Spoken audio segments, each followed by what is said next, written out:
পুরীর জগন্নাথ মন্দির এখন কলকাতায়। কথাটা শুনে আমার দর্শক বন্ধুদের মনে খটকা লাগতেই পারে, তবে বন্ধুরা এটাই ফ্যাক্ট। খাস কলকাতার বুকেই গড়ে উঠেছে পুরীর জগন্নাথ মন্দিরের আদলে গড়ে ওঠা অন্য আরেকটি জগন্নাথ মন্দির, এবং এই জগন্নাথ মন্দিরটি কলকাতার সবচেয়ে বড় জগন্নাথ মন্দির। এরপর আপনি প্রশ্ন করবেন, কলকাতার কোথায় গড়ে উঠেছে এই মন্দির? কলকাতার খিদিরপুরে এই মন্দিরটি গড়ে উঠেছে। খিদিরপুর রেলওয়ে স্টেশন থেকে মাত্র 5 মিনিটের হাঁটা পথ। পুরীর জগন্নাথ মন্দিরের মতোই শিষ্টাচার ও রীতিনীতি মেনে এই মন্দিরেও প্রত্যহ পূজা অর্চনা করা হয়। বন্ধুরা, আপনারা কি জানেন কলকাতাতেই আছে পুরীর জগন্নাথ মন্দিরের আদলে একটি জগন্নাথ মন্দির, যে জগন্নাথ মন্দির কলকাতার সব থেকে বড় জগন্নাথ মন্দির। ইয়েস, সেই জগন্নাথ মন্দিরেই আজকে আমার গন্তব্য। সেই মন্দিরে আমি আপনাদেরকে নিয়ে যাব বাই ভার্চুয়ালি।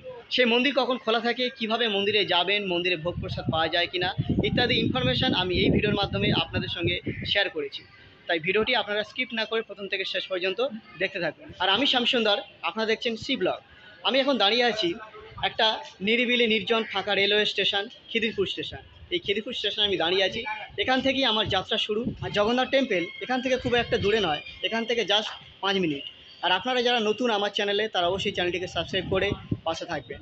আর ভিডিওটি স্কিপ না করে প্রথম থেকে শেষ অবধি দেখতে থাকুন। খিদিরপুর স্টেশনের বাইরে বেরিয়ে এসে এই যে স্টেশনের সামনে মানে আমার পিছনে মেন রোড আছে, এই মেন রোডে যেতে হবে। মেন রোডে গিয়ে সোজা বাঁদিক ধরে হাঁটতে হবে। বাঁদিক ধরে 1 মিনিট হাঁটার পর এই বিল্ডিংটা পড়বে, কলকাতা মিউনিসিপ্যাল কর্পোরেশনের বিল্ডিং। আর সামনে যে রাস্তাটা চলে যাচ্ছে, এই রাস্তাটা যাচ্ছে হাজরা মোড়ে। এখান থেকে হাজরা মোড়ের ডিস্টেন্স হচ্ছে 6 কিমি প্রায়। আপনারা হাজরা মোড়ের দিক থেকেও আসতে পারেন। আর এই বিল্ডিংয়ের অপোজিটে যে রাস্তাটা আছে, এই যে রাস্তাটা, আর সামনে ইন্ডিয়ান অয়েলের পেট্রোল পাম্প আছে। এই রাস্তাটা দিয়ে আপনাকে 3-4 মিনিট হেঁটে যেতে হবে। 3-4 মিনিট হেঁটে গেলে টেম্পলটা পড়বে। জাস্ট 3-4 মিনিট হাঁটার পরই আমি মন্দিরের সামনে এসে গেছি। এই মন্দিরের কাছাকাছি মেট্রো স্টেশন হলো যতীন দাস পার্ক, যেটা অবস্থিত হাজরাতে। যতীন দাস পার্ক থেকে এই মন্দিরের দূরত্ব প্রায় 4.5 কিমি, অটো করে আসা যায়। এছাড়া ডায়মন্ড হারবার রোড দিয়ে বেহালার দিক থেকে আসলে 12C বাসে করে আসা যায়। তাছাড়া হাওড়া থেকে 12A, 12B, বাঙুরের দিক থেকে 227 এবং গড়িয়ার দিক থেকে 1A, এই সমস্ত বাস এই মন্দিরের পাশ দিয়েই যায়। মন্দিরে প্রবেশ করার আগে একটা নিয়ম আছে, সেটা হচ্ছে জুতো খুলে প্রবেশ করতে হবে। তো এই যে আমার পিছনে আছে জুতো কাউন্টার, জুতো কাউন্টারে আগে জুতো খুলে রাখতে হবে। জুতো কাউন্টারে জুতো রাখার জন্য কিন্তু কোনো টাকা পয়সা দিতে হয় না। আর জুতো কাউন্টারের ঠিক সামনেই আছে মা বটমঙ্গলা মায়ের মূর্তি। এই যে মন্দিরটা আছে, এই মন্দিরের ভিতরেই আছে মা বটমঙ্গলা মায়ের মূর্তি। মূল মন্দিরের প্রবেশদ্বারের ডান দিকেই আছে বটমঙ্গলা মায়ের মন্দির। এটি বটমঙ্গলা মায়ের মূর্তি। এবার চলুন মূল মন্দিরে যাওয়া যাক। মন্দিরে ঢোকার মুখে সামনেই আছে রাধা কৃষ্ণের মূর্তি। এই যে দেখুন, রাধা কৃষ্ণের মূর্তি। আর রাধা কৃষ্ণের মূর্তির ঠিক পিছনে আছে অরুণ স্তম্ভ।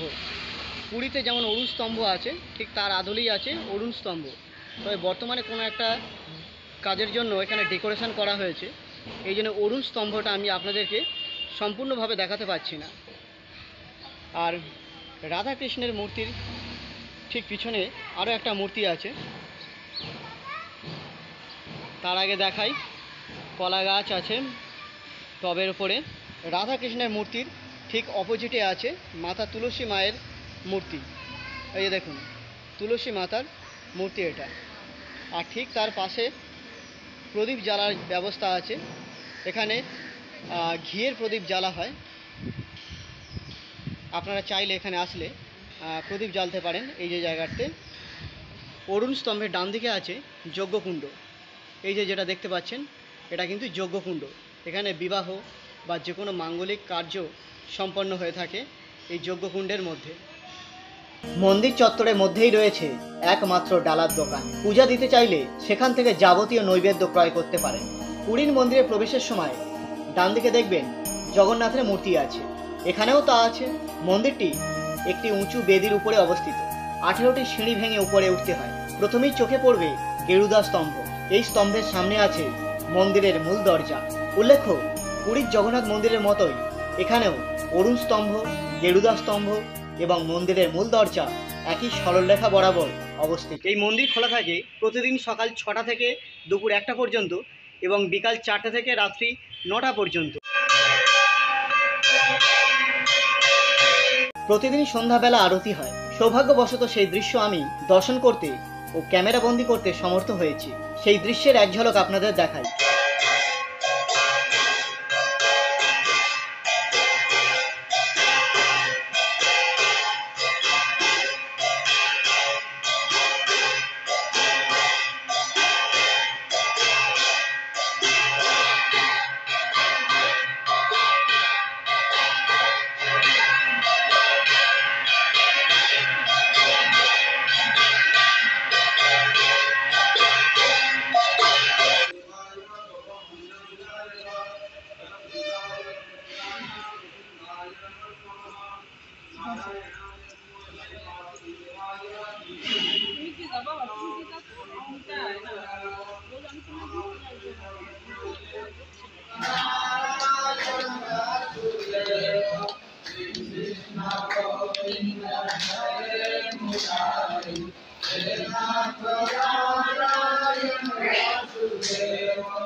মন্দিরটি খিদিরপুর জলবন্দরের খুব কাছেই 108 নম্বর ওয়ার্ডে অবস্থিত। 1967 খ্রিস্টাব্দে খিদিরপুর ডকের কিছু শ্রমিক একটি টিন দিয়ে ঘেরা মন্দির তৈরি করেন। তাতে জগন্নাথ দেবের কাগজের ছবি রেখে নিত্য পূজা করতেন। এরপর 1969 খ্রিস্টাব্দে 26শে জানুয়ারি এই অঞ্চলে বসবাসকারী ওড়িয়া সম্প্রদায়ভুক্ত মানুষরা শ্রী জগন্নাথ সেবা সমিতি নামে একটি সংগঠন গড়ে তোলেন। সংগঠনের সদস্যরা বাড়ি বাড়ি গিয়ে মন্দির নির্মাণের জন্য অনুদান সংগ্রহ করেন। ওই বছরই 20 ফুট উচ্চতার একটি জগন্নাথ মন্দির নির্মাণ করা হয়। এরপর 1999 খ্রিস্টাব্দে মন্দিরটি পুনরায় নির্মাণ করা হয়। সিদ্ধান্ত হয় পুরীর জগন্নাথ মন্দিরের আদলে গড়ে তোলা হবে এই মন্দির। ভিত্তিপ্রস্তর স্থাপনে পুরীর জগন্নাথ মন্দির থেকে পূজারীদের একটি দলও এসেছিলেন।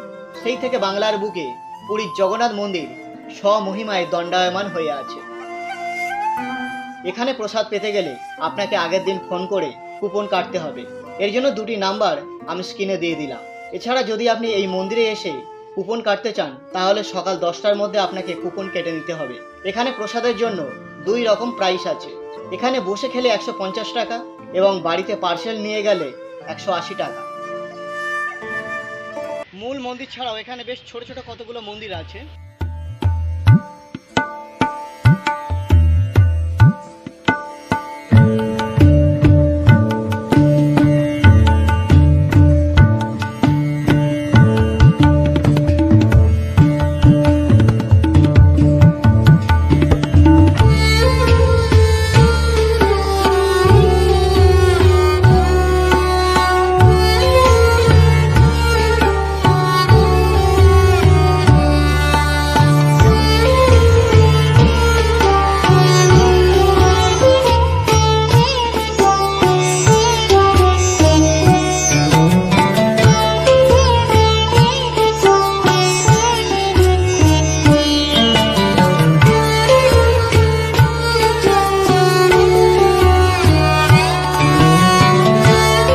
বন্ধুরা, এই মন্দির সম্পর্কে বিভিন্ন ইনফরমেশান আমি আপনাদের সঙ্গে শেয়ার করলাম। মন্দিরের সন্ধ্যা আরতিও দেখালাম। নেক্সট ভিডিওতে আবার দেখা হবে। ততক্ষণের জন্য টাটা, শুভ সন্ধ্যা।